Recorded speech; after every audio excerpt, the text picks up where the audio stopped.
이번에 그 정부 차원의 4.3 추가 진상조사도 거의 한 20년 만에 다시 이루어지게 됐는데요. 그런데 그 4.3 진상 보고서가 이제 채택된 지도 꽤 됐고요. 그래서 제주 4.3 진상이 어느 정도 규명된 것은 아닌가 생각하시는 분들도 꽤 있을 것 같아요. 4.3 추가 진상조사 현 시점에서 어떤 의미가 있는 건지, 왜 필요한 거라고 보시는지 먼저 유족 회장님 먼저 말씀해 주시죠. 4.3 추가 진상조사 어떤 부분이 가장 절실한 겁니까? 작년에 해보니까 우선 예산 추가 진상 조사를 하려면 예산 확보가 우선이었는데 작년에 예산 확보가 그렇게 어려웠었습니다. 예. 그다음 인원을 꾸리는 게 또 어려웠습니다. 이런 부분들이 순조롭게 돼야 추가 진상 조사가 원만하게 이루어질 것인데 시주적인 이런 것들이 정부의 협조가 꼭 필요하다고 보고 진짜 3만 명 희생자 중에 15,000명 정도가 희생자로 올라오고 진짜 15,000명 정도는 진짜 이름도 성도 없이 연기처럼 사라져 버렸는데 이 부분에 보면 제일 그 유족들이 많은데 희생자분들이 많은데 이분들에 대한 조사들을 철저히 좀 한번 해서 진상 규명을 해야 될 것 같고 미군정의 문제에 일어났던 것 때문에 미군정의 문제도 좀 짚어봐야 될 것 같고 그리고 해안선 5km 이상 초토화 작전을 하면서 집단 학살을 너무 많이 해버렸습니다. 그래서 예. 제주도민이 대량 학살 사건 해버렸는데 이 부분에 대한 제대로 된 진상 조사를 해서 다시는 이런 일이 없어야 되지 않을까 생각을 합니다. 예, 그 과거에 이제 4.3 진상 보고서 그 만드는 과정에서도 그런 부분이 다 담기지 못했군요. 예, 다 담지 못했던 걸로 알고 예. 있습니다. 문성민 변호사님께서도 이번에 뭐 재심 수행하시면서 그 이전부터 4.3 유족들 변호하시면서 이 부분에 대해서는 어떻게 생각하시는지, 어떤 부분의 진상 조사가 지금 절실하다고 보시나요? 사실은 그동안 이제 4.3 진상 규명을 위해서 많은 노력들이 있어 왔습니다. 그래서 상당 부분 뭐 규명이 된 부분도 있지만 아직도 이제 미흡한 부분이 많다고 보는데 저는 그 추가 진상 조사가 필요한 이유를 이렇게 봅니다. 결국은 사실 규명의 문제입니다. 우리는 네. 어떤 사실이 있었음을 좀 정확히 알아야 그걸 역사에 남길 수도 있고 또 그걸 이제 기준으로 삼아서 어떠한 제도적인 장치들도 나올 수 있는 것이기 때문에 기본적으로 사실 규명 차원에서 이런 추가 진상 조사는 필요하다고 생각을 하고요. 특히 그 당시에 이제 재판을 받고 육지에 형무소로 이제 끌려갔던 분들이 계십니다. 그분들이 어떻게 돌아가셨는지 이런 생사가 불명한데 그 부분에 대한 추가 진상 조사가 반드시 필요하다고 봅니다. 왜냐하면 6.25 전쟁 직후에 이제 아마 집단으로 총살당하거나 또는 네. 수장당하거나 네. 이렇게 희생된 걸로 보이는데 그 부분에 대해서는 뭐 그 정도의 추정만 있지 정확한 네. 자료라든가 이런 그 사실이 제대로 규명되지 않은 측면이 있거든요. 그래서 지금 그분 유족들도 끌려간 것만 기억을 하지 육지 형무소로 가서 어떻게 되는지는 알 수가 없기 때문에 예. 그런 부분에 대한 추가 진상 조사도 반드시 필요하지 않느냐 그렇게 생각을 하고 있습니다.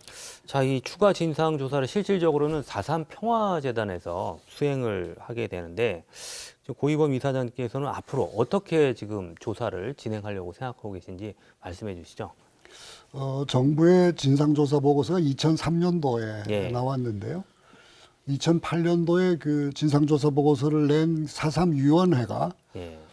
기왕의 그 진상조사 보고서에서 미진한 부분이 있다.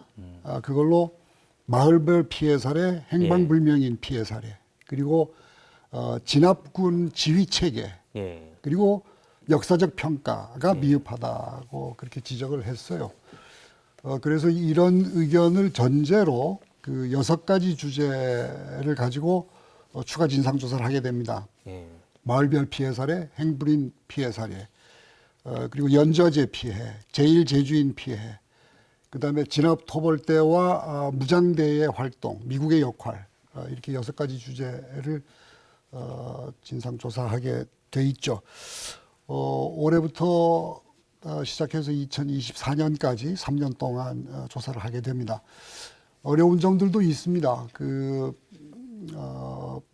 한국 전쟁까지 거치면서 그 서류들이 폐기되거나 예. 사라진 것들도 있고 또 정부기관의 비협조로 좀 어려웠던 점들이 있었는데 이건 특별법 개정으로 정부가 결정을 해서 추가 진상 조사를 하게 된 정부의 마지막 보고서가 될 것이기 때문에 외국에 있는 자료들도 미국 포함해서 일본하고 오스트레일리아까지 조사를 할 예정인데 이쪽도 열심히 하겠지만 국내의 기관, 특히 군경, 국가기록원에 있는 자료들이야 저희들이 노력만 하면 찾을 수 있는 것이겠습니다만 증언해 줄 분들도 많이 이제 세상을 떠나시고 한 상황이니까 이 기관들이 좀 적극적으로 협력해서 네.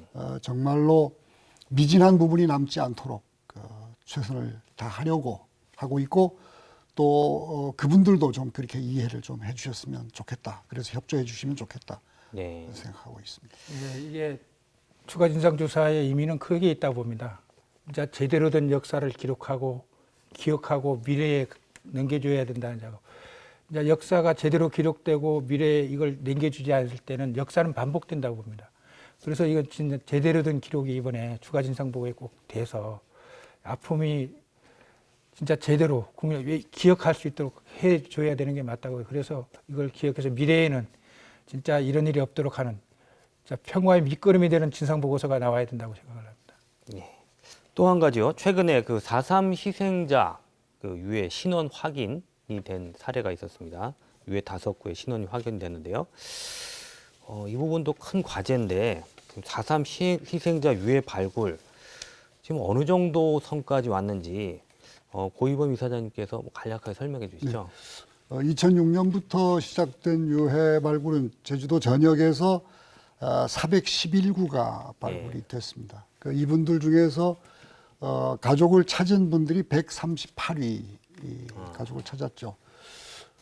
유족들 체혈을 해서 유전자 분석을 한 결과로 이렇게 가족들을 찾았는데 요즘은 그 차세대 염기 서열법 NGS라는 방식으로 하는데 8촌까지도 확인이 가능해요. 그래서 4월 5일부터 이제 다시 유족들 대상으로 체혈 작업을 시작합니다. 그래서 유족들 중에 한 분만 이 체혈을 한 경우들이 있는데 그러지 말고 가족들 중에서 하여튼 모든 분이 다 해줬으면 좋겠다.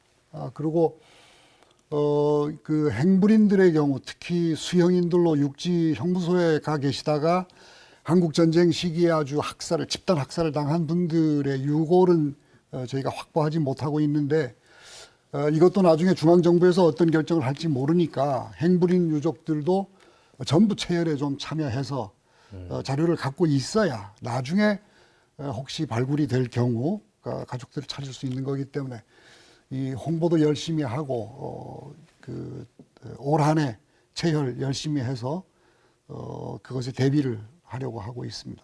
예, 유족 회장님이 유해 발굴 문제는요 2가지가 있는 것 같아요. 유해를 아직 찾지 못한 유족들도 계실 거고요. 유해는 발견이 됐는데 이게 과연 누구의 유해인지 지금 여러 가지 예산 문제 때문에도 지연이 된 점도 있다고 들었습니다만은 유족들 입장에서는 좀 아쉬운 부분 어떤 점이 좀 보완됐으면 좋겠는지 말씀해 주시죠. 아까 이사장님도 말씀을 했습니다만 지금 우리 시행자 분류들을 보면 제주뿐만 아니라 전국적으로 이렇게 나가 있습니다. 지난 대전에서 유해 발굴을 했을 때도 그 대전에도 우리 많은 시행자분들이 유족들이 거기 있는 걸로 아는데 지금 전국적인 예산 문제 때문에 그런지 정부에서는 유해 발굴을 한 다음에 그걸 화장해서 납골을 해버리겠다 이런 식으로 가고 있어서 그건 안 된다고 강력하게 요구하고 있습니다. DNA 검사까지 해서 확실히 해서 하도록 요구하고 있고 그걸 뒷받침하고 유족을 찾기 위해서는 우리 아까 이사님도 말씀했지만 우리 여기 행불 유족들을 중심으로 빠른 시일 내에 DNA 작업들이 마무리돼야 될 걸로 봅니다. 작년 진짜 138구 유해들을 찾은 예를 가만히 보면 진짜 한많은 세월이 맞았습니다. 얼마 전에 있었던 오누이간이 만나는 상봉들도 있었는데 101살 만에 자기 남동생을 만나는 이런 것들을 보았고 작년 재작년 같은 경우에는 한문회에서 보니까 형제가 묻혀 있어서 형이 누구가 이거 동생인지도 모르는 이런 작업들을 보면서 진짜 눈물을 흘렸었는데 이거 진짜 그 유해를 제대로 찾아서 가족에게 돌려드리는 게 마지막 작업이 꼭 해야 될 작업이 아닌가 생각을 해서 유족 체혈 작업, 희생자들의 유해 발굴 작업, 그리고 DNA 분석 작업들도 진짜 정부 예산을 최대한 반영을 해서 차질 없이 진행돼야 되지 않을까 생각하고 정부에서는 이 과거를 아픔을 치유하기 위한 마지막 작업으로 꼭 이건 협조를 해줘야 된다고 생각을 합니다. 네, 참 안타까운 이야기가 찾지 못한 것도 아쉽고요. 그리고 이미 발굴이 된 유해도 그동안 그 정부에서 적극적으로 나서지 않으면서 이 그 신원 확인이 늦어지고 있다는 부분, 예, 참 맞습니다. 유족들 입장에서는 안타까운 부분인 것 같습니다. 문성윤 변호사님은 이 유해 문제에 대해서 어떻게 보고 계신가요? 사실은 그 유해 발굴은 두 가지 측면이 있을 수 있겠지요. 첫 번째는 민간인 학살의 그 참혹상을 그대로 드러내는 역사의 한 장면이 될 수가 있고, 두 번째로는 이제 유족들이 자기의 가족을 찾는 그런 과정일 수가 있습니다. 그런데 이제 결국은 이제 예산 문제가 뒷받침되는 거여서 정부의 의지가 중요하다고 보여집니다. 예산이 충분히 확보돼서 띄엄띄엄 이렇게 발굴 사업을 할 게 아니라 좀 체계적이고 좀 신속하게 발굴 작업이 이루어져야 될 것이고요. 또 그런 점에서 유족들이 지금 고령이라는 점을 고려해서 빨리 자기 아버지, 자기 형님의 시신을 찾을 수 있도록 그렇게 해야 될 것 같고, 두 번째로는 이제 뭐 공항이나 뭐 일부 지역에 대한 이제 유해 발굴이 이루어졌습니다만은 아직 알려지지 않은 곳에 묻혀 있는 그런 유해 발굴에 대해서도 진실 규명과 함께 조속한 유해 발굴 작업이 이루어져야 될 것으로 봅니다.